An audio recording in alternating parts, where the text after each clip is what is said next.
Welcome to the Play Ed 3 podcast. My name is Rick, and as always, I'm here with my amazing co-host Tisha. Tish, we had a fun episode last week, which I ended up getting very heated because you decided to get me all riled up and then said, you know what, we're going to hit record. And one of the things that came from that was we discussed about technology, how it's being heavily used in education. It's getting very heavily criticized. And we've always advocated that technology is there to enhance, not replace, but also we know that creativity comes in many, many different forms. And it made me think, what if you were to go back to the classroom, because you're an educator of just over 20 years, former educator, if you went back to the classroom and ignoring cursive writing, which you brought up in the last episode, and the other things that you've brought up, what would you introduce into the classroom to enhance creativity that's going to empower all learners, knowing what we've always said about accommodate for the neurodivergent, you accommodate for everybody? I think if I were to go back into the classroom and really be a classroom teacher, I think, well, first of all, I think I would feel a shock because I did teach after COVID, during COVID, like all of that, but I think it's very different now. And I think one of the things that I've learned, because I still follow so many teachers, not just on Facebook and Twitter, and listen to podcasts, but I follow a lot on TikTok intentionally to learn kind of their day to day now. And in my role at Smart, I also have done a lot of interviews with educators just to get a day in the life of what life is like for them. One of the things I think I would do more of is when I'm designing lessons, I would really be intentional no matter what the lesson was about, no matter what the district was telling me, because I'm kind of an outlier and a rebel. I would piece in creativity. Like, what am I having them produce? What am I having them create? And that's not something that I really focused on. And I think maybe I was doing it without thinking about it when I was in the classroom. Like, subconsciously, I was having them create things. And a lot of my classroom when I left was all creation. It wasn't anything they could look up. It wasn't anything that they could copy from each other. It was so individualized. And I would take that same approach, but knowing what I know now, I would shift it just a little bit. I would be a little bit more graceful in the things I was receiving, right? Back then, I had not really thought about neurodivergent learners. And there's not a lot of research, first of all, on it. I would probably become a huge advocate in my school or district to talk about it. Even in the adult world, I've shared some things on TikTok, and people will say to me, I didn't even know that that was a thing. I haven't even thought about it from the teacher-student perspective, that the student would be struggling with the lighting, for example, right? It's just like, so I think taking all of that into consideration, I think my classroom would look different. Even though I was making it really unconventional already, I think I would also, I would probably, if I went back now, I would be that teacher that would be the fighter for the things that, I was that when I was in the classroom for all students. But I think now that I've been out of the classroom, if I went back in, I think I would be more confident about challenging the district leaders or anybody who was saying creativity has no place, neurodivergence isn't important, right? Like accommodating for everyone. But I think I would also really try to mentor the teacher. So when you ask me that question, I feel like it's a loaded question because it's not You know, just I never the give one you thing. anything easy. I never You give you an easy never question do. at Well, the I'm beginning. just glad you didn't bring up a political question this week. So we're making progress, I Rick. did it once out of 40. My I know. Wow, goodness. 40 episodes, 40 episodes. Well, it is time for us to introduce our next guest. And my favorite thing about this podcast, and I think it is yours too, is being able to bring on educators who have been in it for a really long time. They know their stuff, but they are just really great humans. And today we have Wanda Terrell with us. Wanda, welcome, first of all. Thank you. Thank you for having me. Looking forward to Absolutely. this conversation. I just need you to know, now that we're live, I'm going to tell you again. I have followed you for a very long time, and you are one of the educators that I started following on Twitter. I didn't tell you this backstage, but I started following you years ago. And you probably had no idea that Tisha Poncio even existed. But I was watching what you were posting, and I was watching what you were kind of doing. And I remember realizing she's the one. And then we became friends on Facebook, and you just share some incredibly amazing things. It's always just so valuable, but you also have this human touch to it that is so relatable. And I want you to know that it is such a cool full circle moment for me to have you on the podcast. And also, officially, you're about to be an officially published author, which is going to put us together in the same space in a sense, because authors know it's not an easy task. So welcome, Wanda Terrell. Dr. Wanda, what do you prefer people to call you? Tell me about that, because if I had a doctorate, I don't know that I would want anybody to call me Dr. Poncio. It's a little weird. And there are times when it feels appropriate, and times when it doesn't. Yeah. Most of the time I just say, call me Wanda. Yeah, exactly. Does your family, I'm interested in this. Does your family call you Dr. Terrell or Dr. Wanda? No. They don't? No. That's so funny. We've had several doctors on, and I tell Rick this all the time, but I always think I need one more thing to do. And every time we have a doctor on who's, somebody who's gotten a doctorate, I'm like, ooh, maybe that's what I want to do. Maybe I want to do that. And then I have to remember how much work it is, because it's so much work, and I just don't know that I can do it now. It's another one of those things like the book where once you've done it and you realize how much it takes, that's when I feel like somebody needs to use the word doctor, because I know that I went all the way through that and I made it through the end.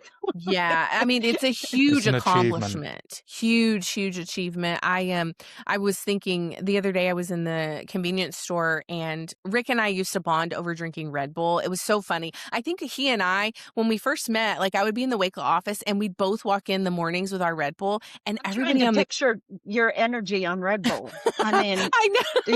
You not have enough already. Here's what it would do, Wanda. Calms it down. It would calm my energy. It's the opposite. It was the opposite. Mm-hmm. So people were assuming, wow, she's just drinking Red Bull. Rick and I both needed that focus. And what it did is it brought my brain to the spot where I could focus. And I remember just thinking, now I've lost my train of thought. Red Bull. Oh, here's where it's going. It's going there. Convenience store. Thank you. So I'm like getting something. I think I was getting yet another caffeine. I was getting a Dr. Pepper at the convenience store, and I happened to see Bang. Bang is very similar to Red Bull.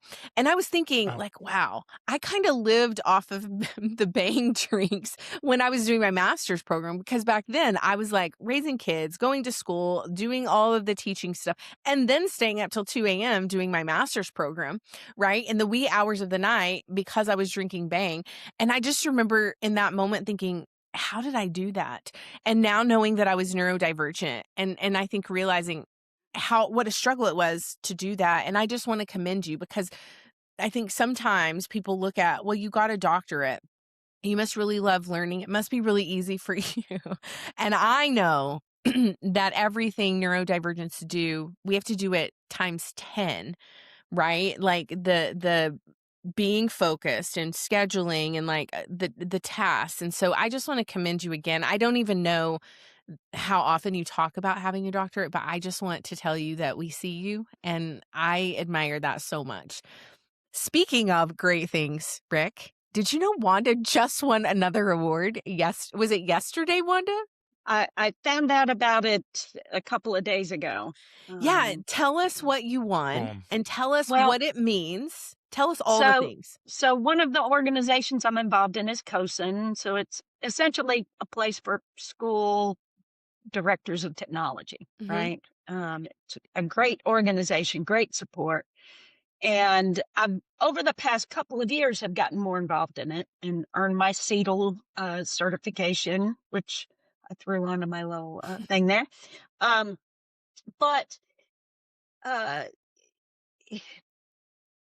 So they have an annual conference, right? So isn't it in December? Is it in December? This one is in April. Okay. So at least this coming year, it's in April. This year it's in Chicago.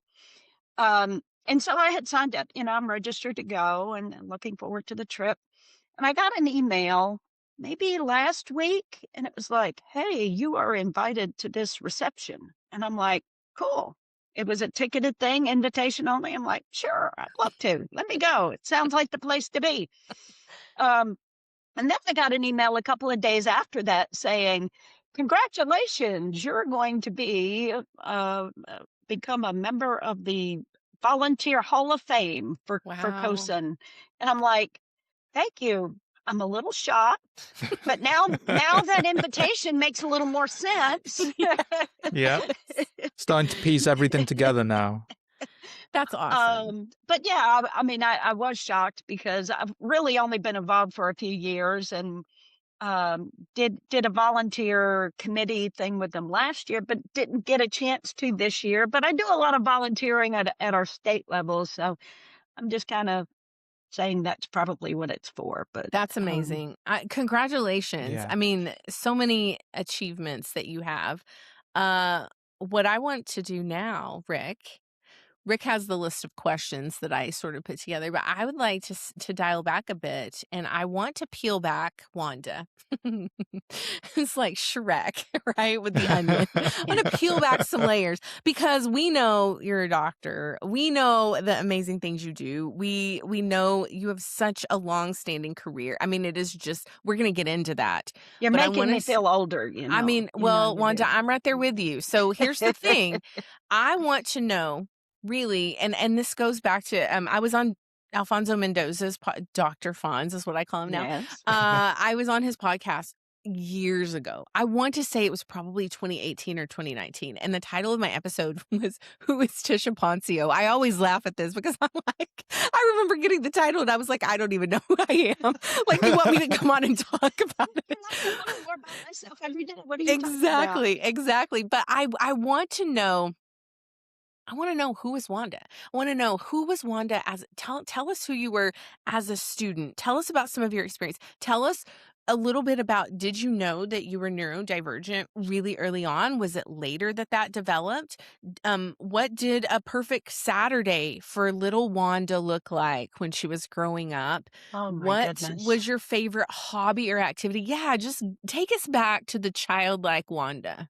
I was a very nerdy tomboy who just would ride my bike around the neighborhood and get dirty climbing in the ditch and things that the kids today just can't do because of the way the world is. I think having that freedom to run around the neighborhood and explore and do all of that creative stuff, Yes. helped me build some skills that I didn't know I was building. Yeah. Right? I had a few close friends, but I've never been one who's gotten really, really close to people. I think I always felt different. Had no idea what that meant, but I knew that I felt different. Um, 6th grade, we went and took a field trip to the junior high school that we were going to go to the next year, and I saw they had a big assembly and the jazz band played, and I saw the jazz band, and I'm like, that feels like something I'd want to do. We had to go back to school and write a paper about our, reflecting on the experience. And I was like, I really liked that band thing. I think I'd like to do the band thing. And fast forward, I ended up joining the band and What instrument learning. did you play? Trumpet. Trumpet was my instrument. Okay. And played that all the way through junior high and high school. And if I hadn't had band, I probably wouldn't have had any friends. But when you're in an organization like that and going through all of the things you go through, you get some friends, whether you are introverted whether you or want not. to or not, right? Yeah. And I think the good Lord put me on that path because I needed that type of support.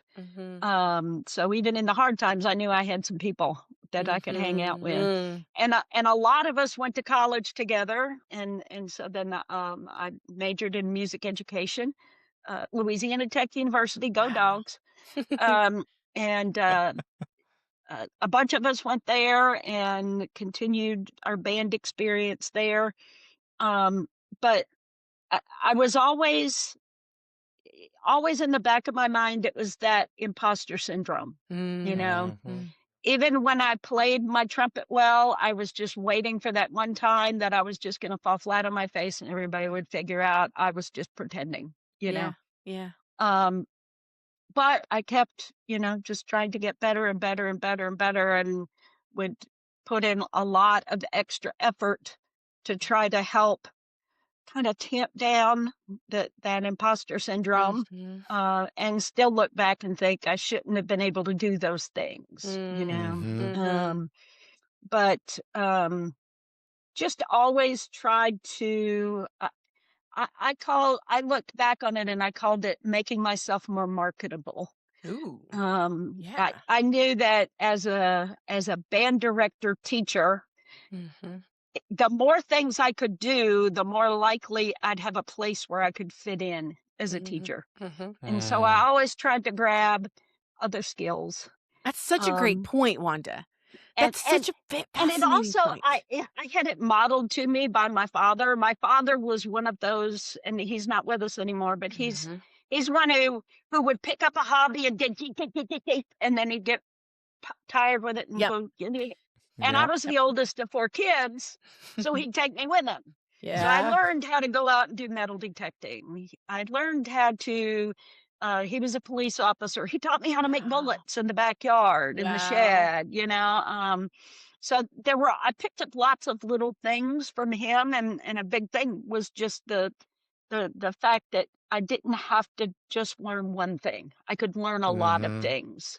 That's so fascinating, because you think about, you said 2 things, and I don't know, Rick, maybe you have different things that sort of like triggered your brain, but 2 things that you said was making yourself more marketable to fit in.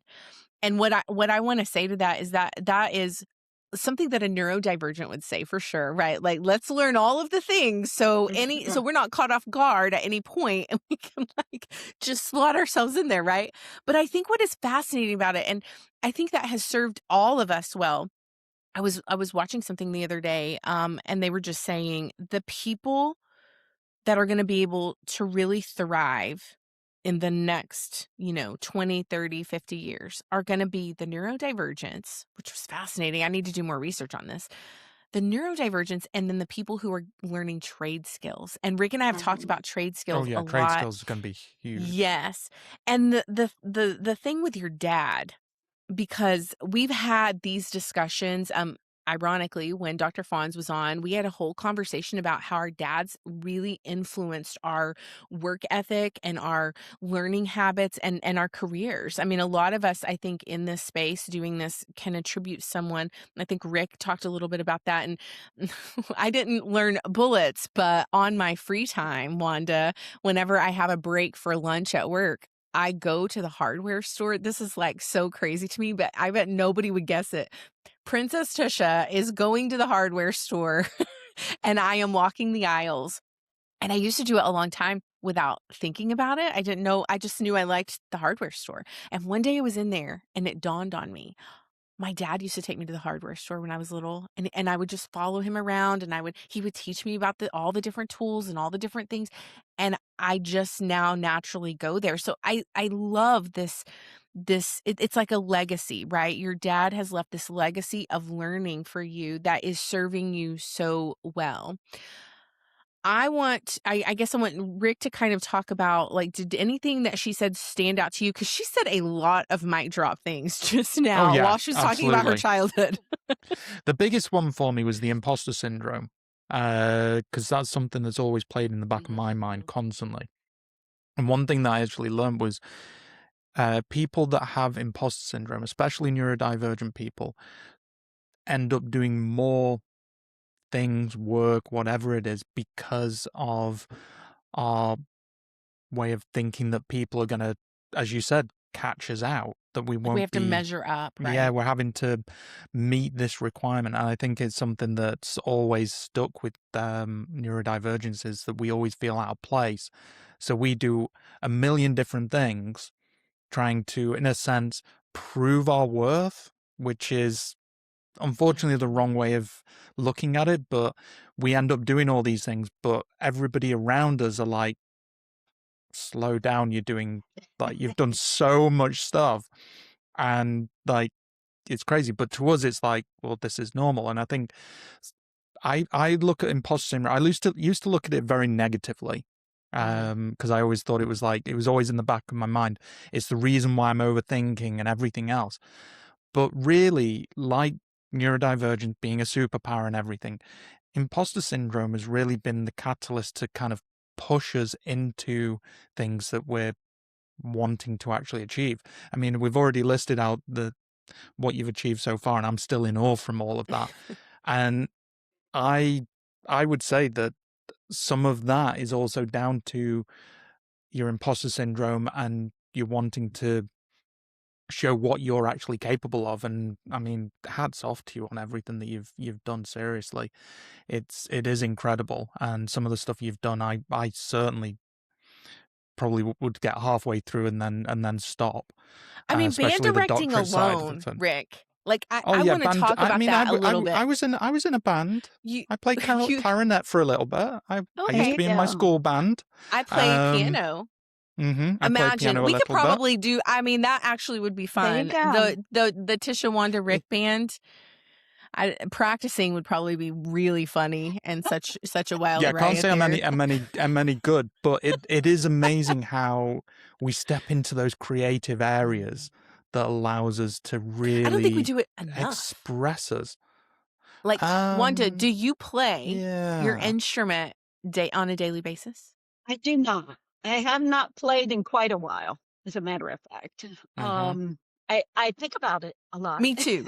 I think about playing the piano. It's right. Like, I walk by it every day. My sheet music is on there. Tell me your thoughts on that, because I've been doing a ton of reading. I've been reading something called The Artist's Way. I've been reading several books on creativity, and a lot of these books, the common theme is, especially in the world today with technology, with AI, with kind of how everything is structured, we're not doing enough of the creating.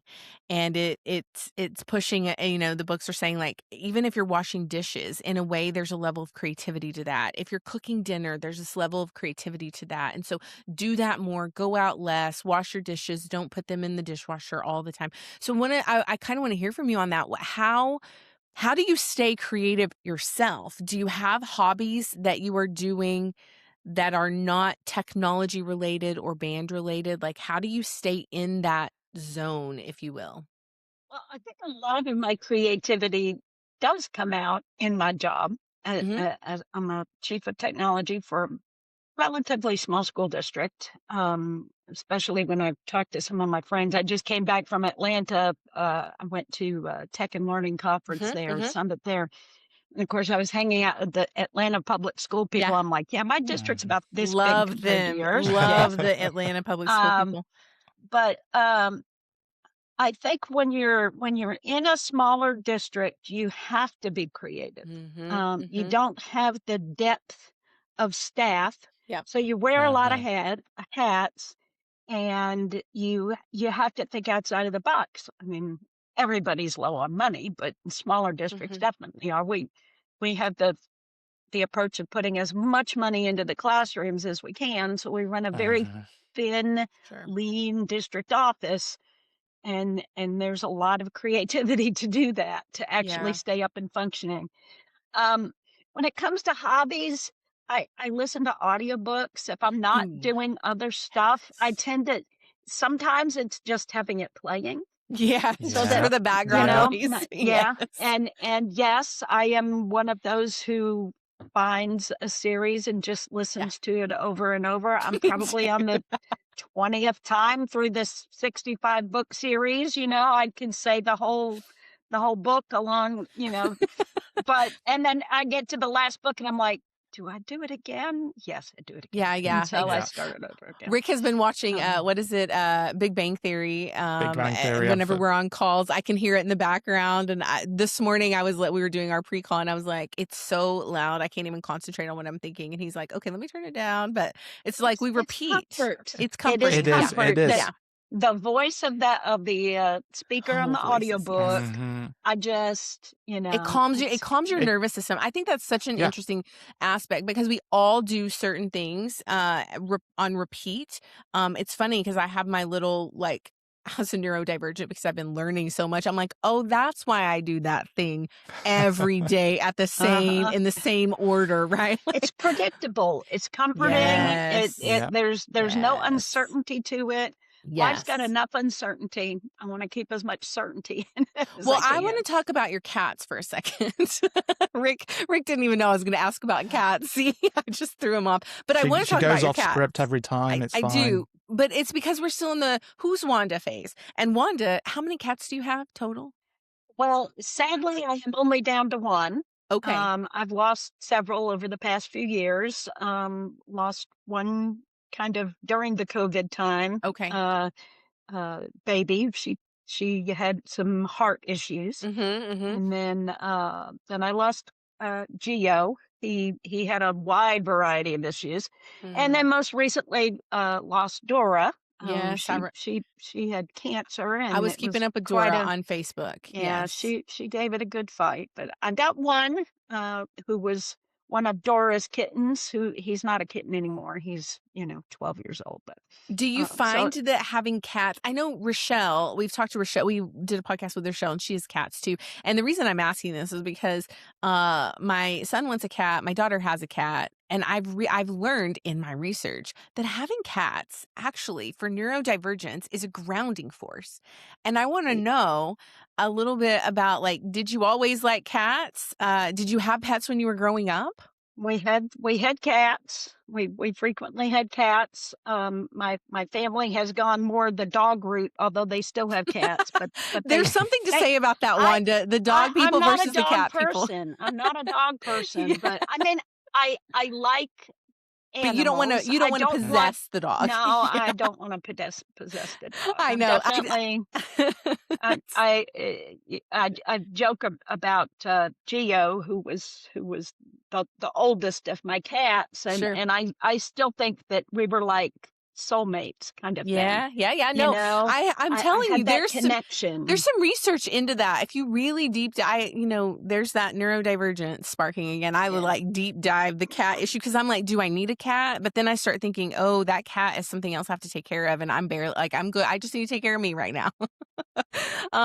Okay, Rick, we've gotten comfortable. We kind of know who Wanda is, but I want to go into a little bit of intentional tech use. Maybe some teacher as the designer and what that looks like. And then also, I maybe want to start here, Rick. Band to district leadership is a journey. I mean, I think this is the first time you've ever said the topics we were looking at ever saying. I know. I kind of flipped the. I mean, I stayed up till 11:30. 11:30 is my sweet spot for really great creative work. I was way more organized this time. Well, I was so excited about Wanda being here. I really was. I was like, ooh, let me go write all this out. So I want to talk about band to district leadership. I mean, you mentioned band to district. I want to talk about band first. Okay, let's talk about band. To start because Rick has questions. Go ahead. I have a question for a change. I actually have a question right at the beginning. You ask it. I know. She's actually letting me answer for once. She was on the previous episode. She spoke for 20 minutes and then wouldn't let me speak for 30 seconds. And I'm getting I'm milking this as much as I can. Anyway, going on to what I'm saying. You mentioned earlier about how you like to listen to the same audiobook on repeat because it gives you a sense of comfort. Do you think there might be some similarities when it comes to being in a band because you've got set music that you are rehearsing, you're preparing for a particular event that may be weeks or months in advance, and you're repeatedly playing that same tune? Yes, there might be slip-ups by different people in the group, that's normal, but because you have that consistency, you know what is going to happen, what's coming next. You have a structure, you have an order. Do you think that has anything? I'm just going off a whim here. Do you think that's got something to do with the new? I've never really thought about it that way before. He got real deep. Popped in my head. He went so deep that I was like, "Wow, that is a great connection." Actually, I get that. Even even if I didn't know how the music was going to come out, I could look at that whole piece of music and I saw the roadmap, right? And so certainly as I gained skills in music, I could look at that roadmap and I could know what it's going to sound like. I could hear it in my head. I could, and as I became a band director and then had to look at all of the pieces of the various parts of the band and how their pieces fit together, it when I first got into technology, it wasn't a career choice at first. I was a band director who took classes that the school district was offering because it was something I was interested in and I thought it was cool. And then when budget cuts hit and my position was cut, I had to go somewhere. And they had an opening there. And because I had gone to these classes, I then found a little home there in the tech side of things, which again, it falls very similar into what you're talking about, is that while it wasn't auditory, it is an organized process. There is a system that does have, you run into bugs, you run into the network going down, you run into all of these different things. But for the most part, you see the path, right? And then I got more into writing code and I'm like, okay, well, the code doesn't work, but I know if I put it together the right way, it's going to be a predictable outcome, but I can be creative on the way to getting to the outcome. So, and my master's degree was in music composition. So it falls right into that kind of, I align that with my code knowledge, is that it was very much like coding. Music, composing music, is you're putting together all of these elements to end up with a thing at the end. And you have a creative way to get there. And so coding is very similar to that for me. It gives you that level of, in a sense, control of what the outcome's actually going to be, because that's what I've done. I've done coding most of my life, design work. There's this level of gratification when you know where you want to go and you know what you need to do to actually get to that end result. And when you actually get there, it's like that relief and excitement of you achieved that journey in a sense. And I was going to actually... That's what we always try as teachers to give to our kids. We want them to feel that I did it moment. And it's getting harder and harder to give them that moment because so much of education is focused on the test. And, you push the test at them and they may not find out even how they did on the test until the next school year. So which then it feels like it's irrelevant, right? Like, okay, well, I'm not there. Also, the test on this podcast is kind of a bad word for me. It's a bad word for me, too. I know you know that, Wanda. Like, I understand the reasoning for assessments. Right. But I shouldn't say the test. I should say the tests. I was going to say, it's like when you say the test, we all know what you mean. And for me, like, assessments are important, but I know, and I'm a horrible test taker. I just right off the bat have always been a horrible test taker. So it never really measured anything for me. Especially when it comes to creativity. 100%. Exactly. Which is, we know this, and we could probably go on forever on this. I'm going to stop us from doing that because we'll all get on our soapbox on that. What I want to know, first of all, I am in awe about the connections that you both just made together. Rick talking about the audiobook, then talking about band, then you took it from the band process to the coding process. And I am like, yes. And I also have coding experience. That was my degree, right? And my undergrad was education with the coding, computer information systems and English, which is so funny because there are all these little context clues along the way in my life where I should have known that I was neurodivergent, but nobody really put two and two together because I was like, of course, English and coding go together. And everybody would argue at my university, be like, no, they don't. Why would you do that? And I'm like, they go together. Can you not see the future? I want to know really quickly, because I know Rick is like highlighting things green, but I want to know it's okay. It's okay. Oops. No, color coding is fine, Rick. I just want to ask this one question. What how does teaching, I'm going to kind of take you've taken us on a journey. Rick took us on a journey, Audible, books, then band, then coding. And now I want to take it to, what do you believe music, how did music and Audible and coding, what about teaching music taught you leadership?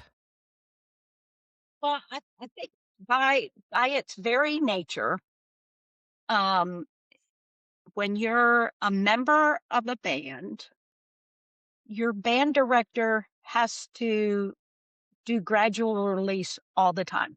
Mhm. I mean, it's all right, let's play this phrase and then you do it. Mhm. It's not, let's talk about this for 3 weeks and then now you get to do it. Sorry, You know, yes. it's literally a constant evolution of releasing responsibility to the Mm. student. Mm. And, there's all kinds of research out there about why music helps learning and Mhm. particularly I think why band helps learning.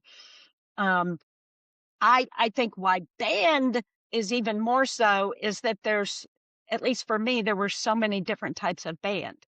We had marching band, we had jazz band, we had the orchestra for the musical, we had, Mhm. concert band, we had all of these different types of environments that you then had to apply all of these skills in.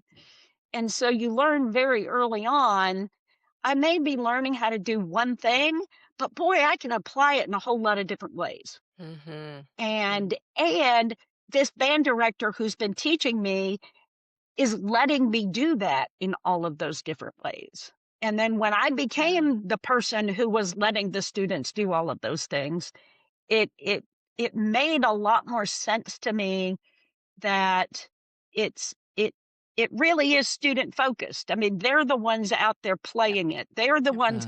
I would love to Yep. help the kids, but I can't go play 65 No. instruments at the same time. I have to let them do it. Yeah. Yeah. And in a typical classroom situation, it's so hard for a teacher to watch their kids struggle Oh, that yes. that even if it's that productive struggle that Mhm. builds those synapses, you don't want your kids to struggle. No. And so I think it's harder for that type of teacher to really let the student go and let them, I don't like the word fail, but let them fail, let them struggle, let them build those synapses. I just try to look out at the classroom and see all the brain synapses Mhm. firing Mhm. around the room Mhm. as opposed to all of these questions. It's so Um, interesting that you said that, and now I can't remember if it was on our podcast or it was something I was listening to. I can't remember where it was.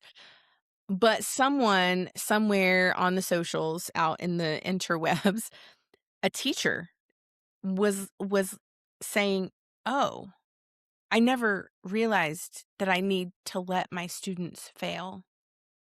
Because as a teacher, you're taught, "Oh, the student is in jeopardy of failing."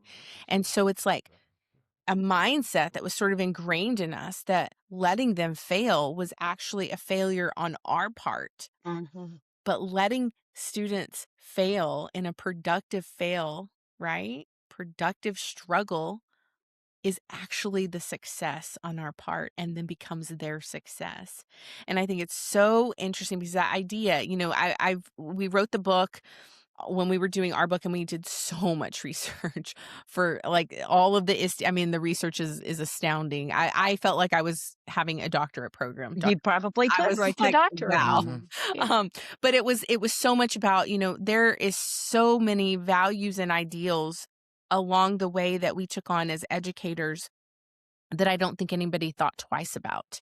And that is one of them, letting the students fail. We're not saying let them fail the class. We're saying let them productively fail and struggle along the way so that it's just like working out. It's just like practicing your instrument, right? You have to keep doing it and keep practicing and mess up. Well, Lord, if you said right now, Tisha, Rick has actually challenged me to play, is it Claire de Lune? Is that it? Is that the name of it? Yep. And I have it. I have the sheet music. That's the sheet music I walk by every day. If I sat down and tried to play that right now, I would fail. And I know I would. And I think part of me walking by is because I feel like I can't fail. I'm still overcoming that failure mentality, right? But if you said, Tisha, I want you to sit down and play Fur Elise, and I would say, I can do that. And because I practiced so many times over and over, took it to contests, I could do it in my sleep. I could do it if you told me to put a blindfold on, right? And so, but I can only do it because I did all that practice and had the productive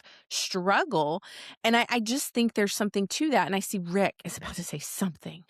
Yeah, I'm just thinking when you were saying about playing Claire de Lune that you would fail, I've heard in the beginning. Practicing that, and you depends what you reference as the beginning and stuff. Exactly. You're It's like, what you're still is the real learning. You're beginning going to make and what does you're going to failure make mean? mistakes, not fail. We all make mistakes. We all trip up on things, but we're not failing. What I'm saying is, if the expectation is for me to sit down and play it with no errors, right? To play it as if I was. Then the expectation is perfection, which is not. Exactly. One of the things that I've always tried to tell students is I connect it to video games because they love playing games. Well, if you sat down and played that video game and made it all the way to the last level the first time, you'd call it a boring game. You'd be like, why would I even bother to do that? You know? But it's the ones that are challenging where they don't even make it through the first level the first time. Wanda. And they just keep going and going. Wanda doesn't even know. Wanda, we're going to tell you. So yesterday, Rick has purchased the Nintendo Switch 2, and I have the one, and he bought Animal Crossing. So we were playing Animal Crossing together, and it was actually hilarious because he was like, I don't know how to fish. And I was like, so you're going to fill these nibbles, and then you're going to fill this one, and you're just going to pull it in. And he was like, okay, but they keep getting away.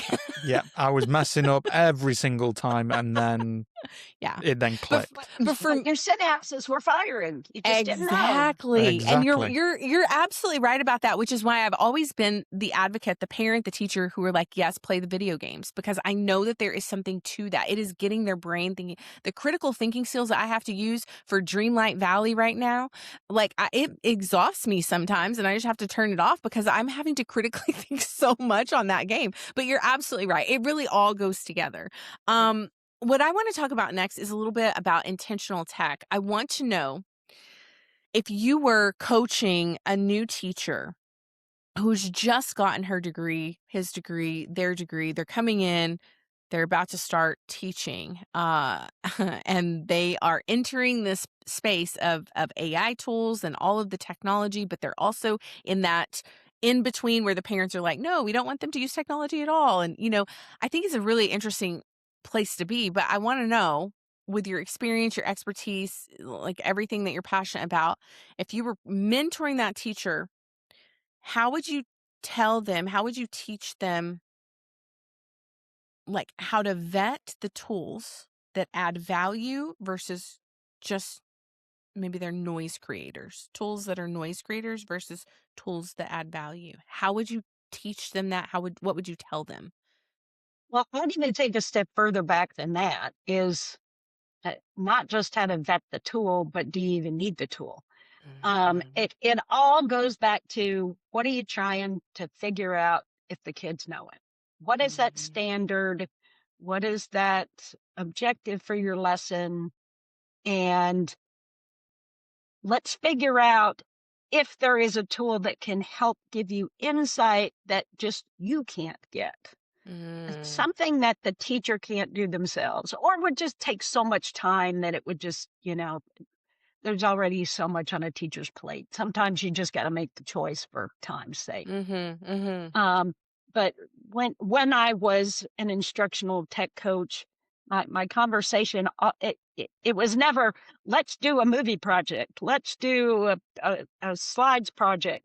No, what are you trying to measure? What are you trying to evaluate that the kid is going to do? And then you weave the technology into that.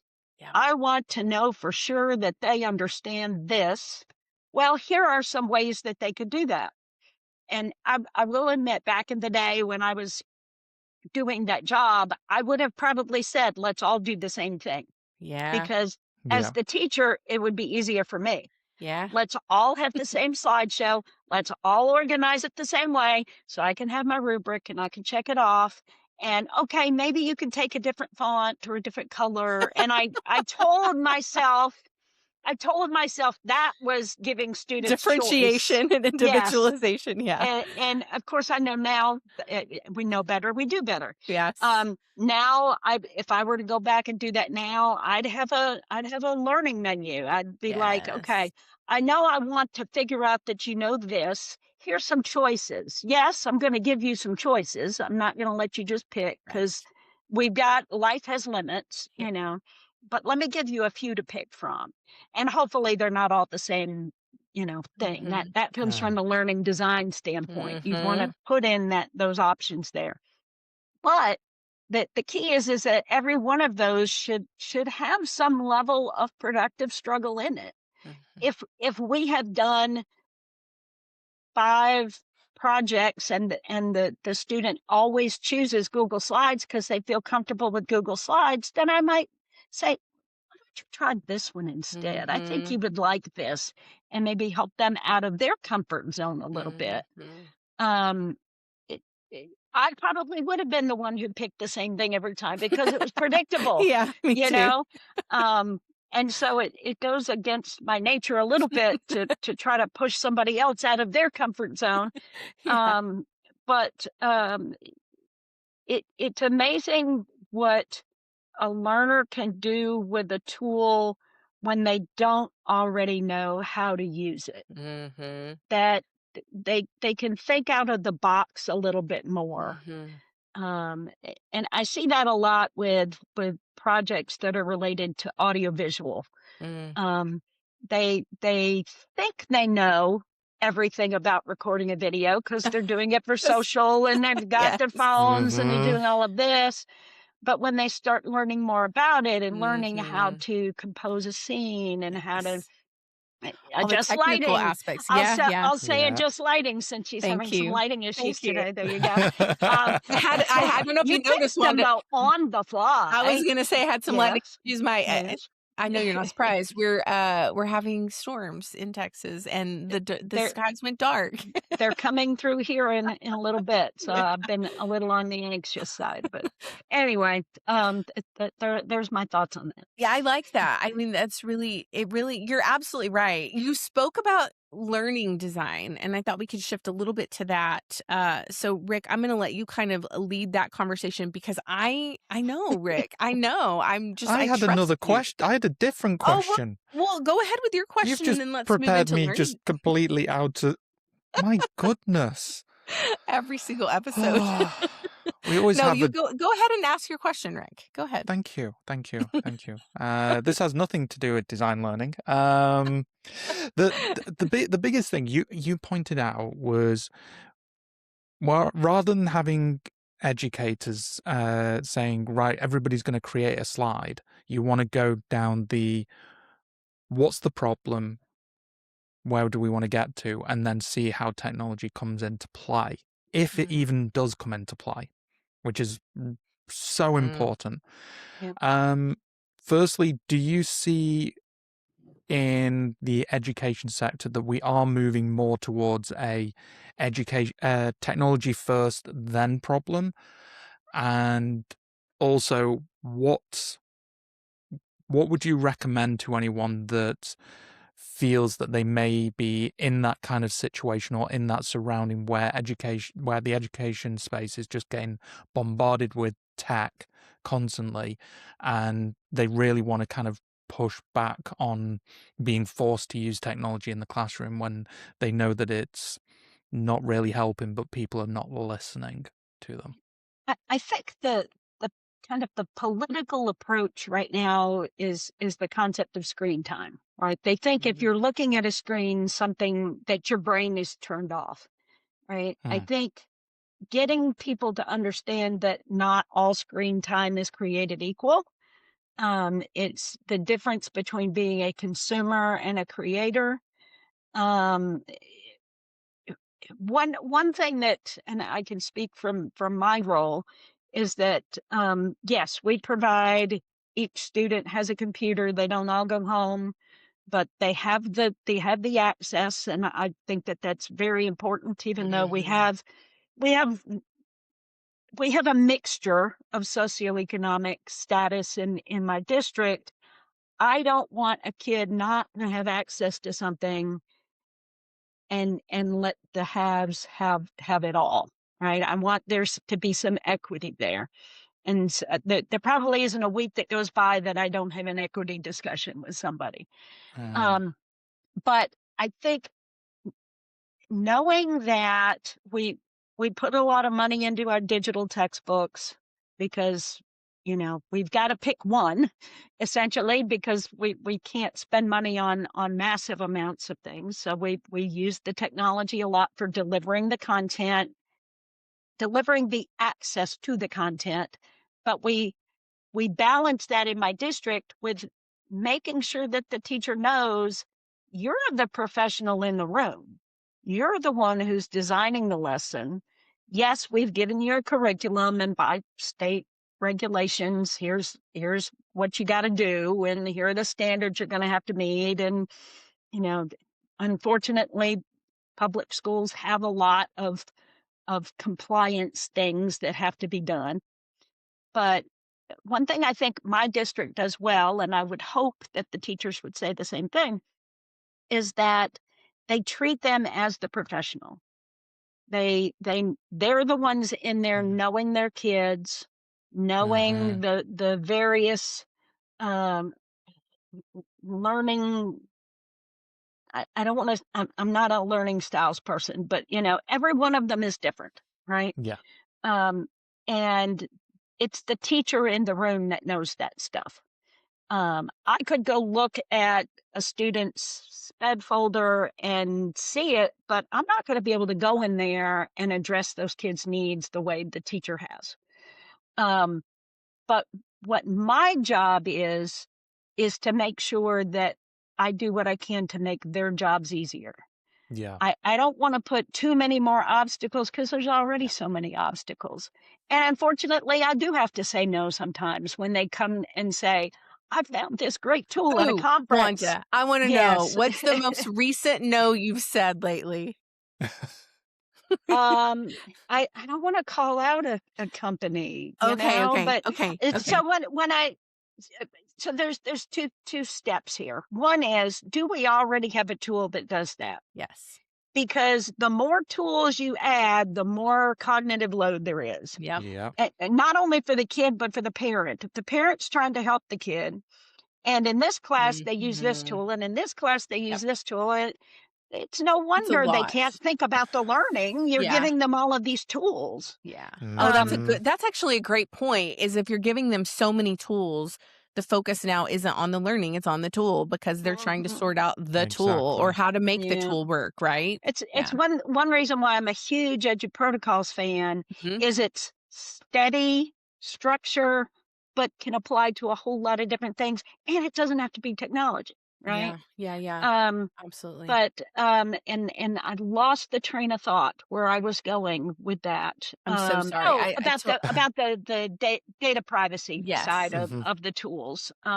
So first, do we have something that we already have approved and have vetted and may be paying for? This is what you need to use. What do you want to accomplish? I can show you how to accomplish it with that tool.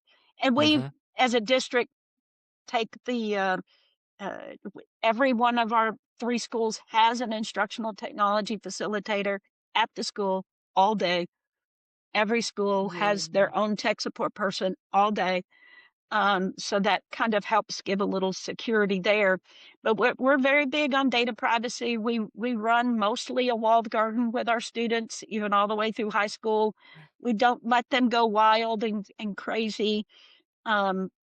it's been a journey for me. This will be our first graduating class. We only opened our high school 4 years ago. Oh, okay. Wow. And Awesome. so our students have been going to a neighboring school district. So I've been growing a lot over the last 4 years as we've been adding high school students to the district. And that was my area when I taught, was high school mostly. But the world has changed a lot since I taught high school. I mean, we've got, you know, probably 60-70% of our high school is doing dual enrollment or AP classes That's where amazing. they're taking classes through the university. And so talk about you having to open up your life, you know, your network, Your because they have network. to be able to get to everything. But I still have to keep them safe, you Yeah. know, Yes. and Yeah. there's a balance there that I mean, it's hard to manage. I just commend you because I know I worked with the tech director in my district for 13 years, right, as the instructional coach and digital learning coach. It is a hard job. Like, I cannot commend you enough on that. And I hope you are doing everything you can on the weekends to just pour back into yourself, Wanda. Rick, do you have any more questions? Because I'm just so excited to do our Juice Box Confessionals. Boy. Yeah, I'm more than happy for you to jump into that unless you wanted to go into more design learning stuff. Well, I think the thing is, I was looking at, I think Wanda's really hit it. I mean, she mentioned Edu protocols, and I popped that up, and I'm not super familiar with it. Like, I've known about it, but I'm now thinking we need to do a podcast on Edu protocols, and I'm just throwing that out into the universe. I'm making a Yeah, note. make a So we note. don't forget it, because we will. Good. Thank you. I won't forget What it was because it I have again? it up and Edu protocols. I'm And joking. oh my gosh. I was being so serious. Okay, okay, Wanda, this is the point in our show where I randomly think of these questions that really have nothing to do with anything except just fun. And a lot of times they're retro, and I try to bring in that retro feeling because this is a play it through podcast. We need to have some playful fun on the podcast, not always being serious. There's so much seriousness in the world and in our jobs. And so Rick was like, yes, you can do this retro rewind segment called Juice Box Confessionals. So I was really excited. It's my favorite part. So I want to know, Wanda, I'm actually going to look this up for you, but can you tell me the year that you first started teaching? What year was that? Would have been 1994. Okay. Give me 2 seconds while I do a little small bit of research. Okay, I've got it. Now, Wanda, just based on your memory, 1994, do you know what the top song, your teaching song, was in 1994?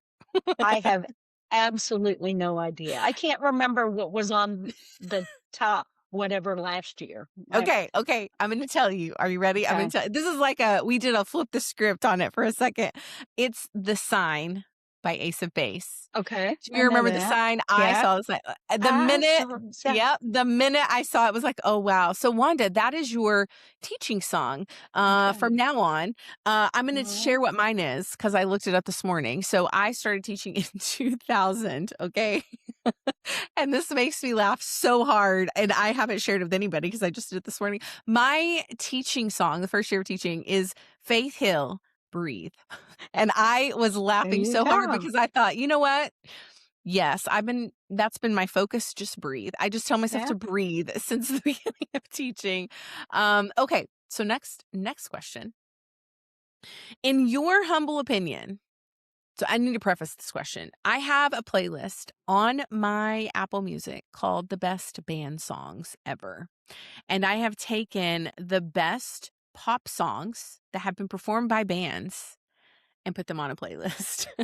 I want to know, in your opinion, what is the best band song to perform from like the pop genre of music? What is the best song that you've ever performed or have heard performed by a band? Oh my goodness. That's like, picking your favorite flower. I know. And I didn't tell you this, Wanda. If you didn't know, I know I prefer bands rather than songs. So if I were to Okay. play, if I were to say, I'm going to get to play a concert of music by this band, Ooh, okay, I okay. I would probably go like Earth, Wind and Fire. Oh, You Okay. know, okay, it's got okay. some funk to it, but it's got a good brass section. I'm a trumpet player. I Mm. always aim for the brass. Kind of jazzy, but still pop, you know. So on my playlist, I pulled it up. I'm not sure. This must be a really big one, but Mortal Kombat comes up time and time again. I knew your face would do that. And I was a cheerleader, so I remember like the band was very important to me as a cheerleader. I was always Yeah, like listening to see when they were going to play certain songs, yeah. putting the dances to them. But I remember just loving when the band, any band, is playing a song that is so familiar, like you said, from certain bands, whether it's Journey, Earth, Wind, and Fire, whatever. I love that so much.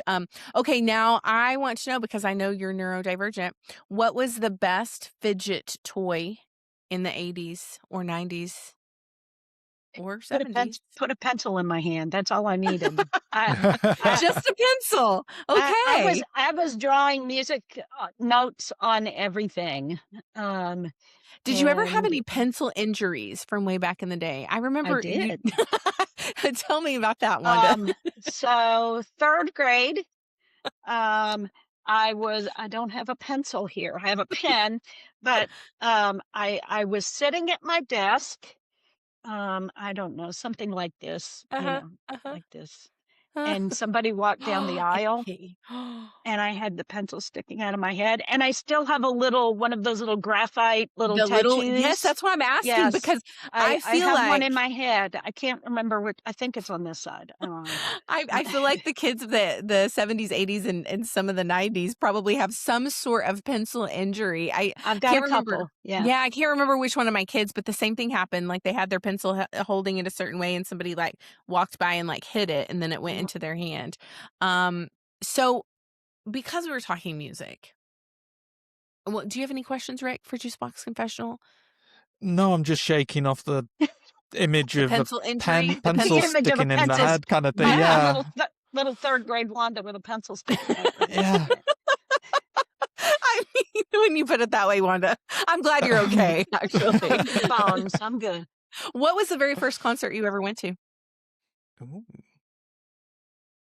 I think that was it wasn't until I was in college. Like pop concert. Oh Could gosh. be, yeah, Any I concert. mean, band concert, I was sure. junior high, probably playing in the concert. Yes. Um, Gosh, and I can't remember her name. I did see her. Sheena Easton. Oh, no way. Mm. Yes, yes, Really? that was when I was an Oh, undergrad. that is Yes. so cool. That is so cool. What was your first concert, Rick? Mine was Coldplay, Rush of Blood to the Head Oh tour my in God. 2003, I'm so before they annoyed by came that. That's absolutely massive. such a great answer. Although mine was George Strait, so Good. it's George Strait, The Lubbock Fair in like 1980. Okay. What song, Wanda, do you believe every student should hear at least one time?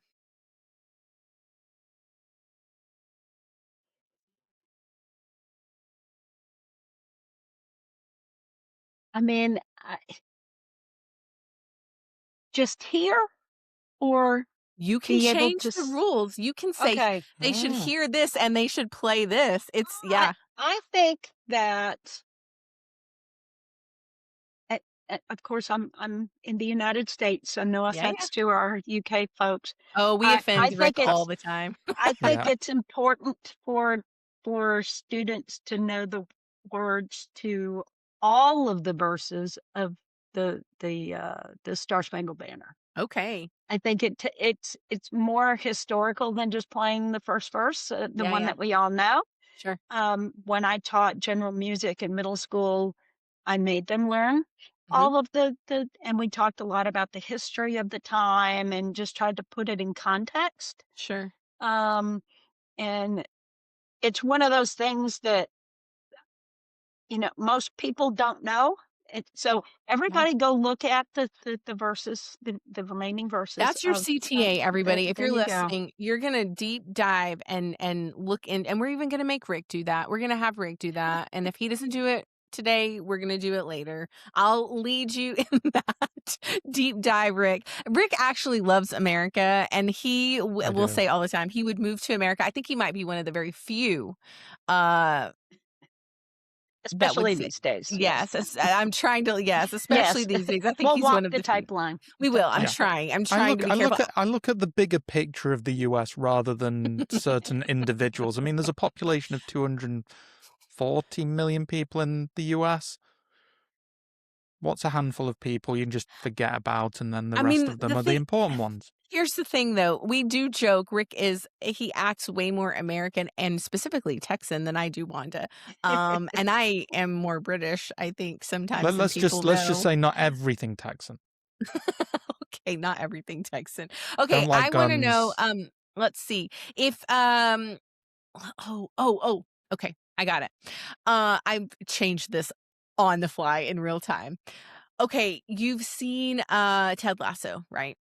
Have you seen? I actually haven't. Okay, but have you seen some of the memes? And they have the sign in their locker room, so I want to know in your. What does the sign say? It says believe, right? Okay, just being clear, because there might be some listeners who have never watched it. It says believe, and then the guy ripped it, and then somebody put it back up, so it was ripped, but they still believe. Okay, I want to know in your band room, either past, present, or future, what would your sign say to your students who are teammates? What would you put up in your band room, or what have you posted in your band room before? A quote, a word? And I'm not saying this because it happens to be the motto of the school district that I'm in right now, but I really like this motto that our school district has.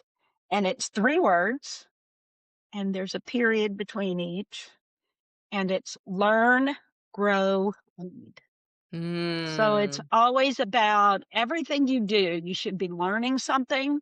You should be growing. So it's not always something that you already know how to do. And then you should be out there helping other people do the same thing. Absolutely. So learn, grow, wow. lead. That, I think, is a great place to stop this podcast. Those are great parting words, actually. Really incredible answer, and totally agree with that. Do you have, we didn't get into your book too much, but I want to give you a moment here. I want you to tell everybody, where can they find you? Like, are you going to be at a conference coming up? Tell us a little bit about the book, whatever you can tell us. And what is the ETA on the book drop? I'm not 100% sure, since this is the first time I've done this. I don't know the definite timetable, but the book is called Fortune Cookie Pedagogy, and it's very much crowdsourced. I'm writing some for each chapter, but I've got 40 plus contributors who are writing vignettes for the book. Yeah. I'm writing a vignette for each chapter. There's 12 chapters. I won't give the hook away, but think about the kind of the wisdom you can get from a little piece of paper in a fortune cookie message. And so my part's about halfway done. The contributors have an April 1st deadline for getting their vignettes in. We'll see how close. I put them on a pretty tight timetable. We'll see how that goes. But it's been an interesting process. My level of organization has been very helpful. Yes. I created a contributor's guide that answered every question on the front end, and that's made amazing. a video that walked them through. And wow. But then I laughed that people would email me a question. I'm like, did you read the guide? No, they didn't. The guide, yes, they definitely did. But I'm looking forward to that. So that's with X Factor EDU. And but to find me, I have a website I don't update very often. ignitionedu.com. I'm not presenting as much as I used to pre-COVID. things kind of slowed down. Mm-hmm. My journey took a little bit of a different road there, but I'm actually presenting next week in Massachusetts at the Meta, not Meta as in the the tech directors organization for Massachusetts. It's a great clarification. METAA. Presenting there next week, and then I'll have, I'm doing virtual ISTE this summer. I'm not going to ISTE, but I'm doing virtual ISTE and, other things. But you can catch me I'm on Facebook more than I'm on anything. I still have a Twitter. I will always call it Twitter, a Twitter account, and the various social media things. But I tend to live on Facebook more than anything because that's where my family is. So I spend a lot of time keeping in contact with my Louisiana family down there. So amazing. Well, congratulations on your authorship. We're so proud of you, and we love that you have come on to share your story, and we're going to continue to celebrate with you, Wanda. Thank you so much for being here with us. Thank you for having me. That's excellent. So yes, I'd like to also say, as Tisha just said, thank you for joining us. All the links to Wanda's socials, her website are down in the description below. So please go check her out. Give her a follow. If you've enjoyed this episode, please give it a thumbs up, follow us, subscribe wherever you're watching from. And until next week, we'll see you then. Bye for now. Bye.